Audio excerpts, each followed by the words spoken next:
আজকে আমি তোমাদের একটা খুব দারুণ ভালো ইনফরমেশন দেব। সেই ইনফরমেশনটা কি? সেটা হচ্ছে যে বিনা পয়সায় মামলা করা বা বিনা পয়সায় মামলা লড়া।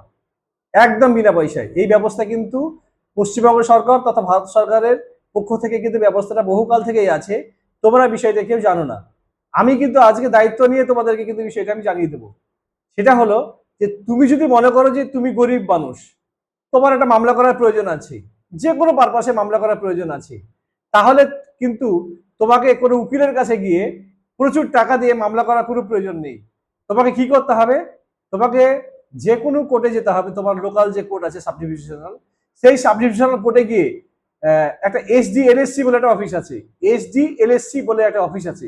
সেই এসডিএলএসসি অফিসে গিয়ে তোমার যে মতামত, সেই মতামতটা তুমি মুখেও বলতে পারো বা লিখিতভাবেও তুমি দিতে পারো। তবে লিখিতভাবে দেওয়াটাই ভালো আর কি। লিখিতভাবে দিলে সেই এসডিএলএসি অফিস কি করবে?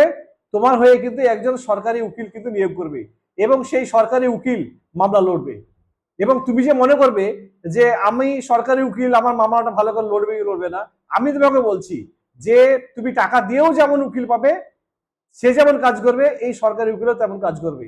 তাই তোমাদের যদি কারো টাকা পয়সার কোনো সমস্যা থাকে, তাহলে এরপর তোমাদের নিকটবর্তী কোনো সাব ডিভিশন কোর্টে যাবে, এসডিএলএসসি অফিসে গিয়ে তোমরা অভিযোগ দাখিল করো এবং সরকারি উকিল দিয়ে তোমরা মামলা লড়তে থাকো। তোমাকে কোনো 5 পয়সাও লাগবে না।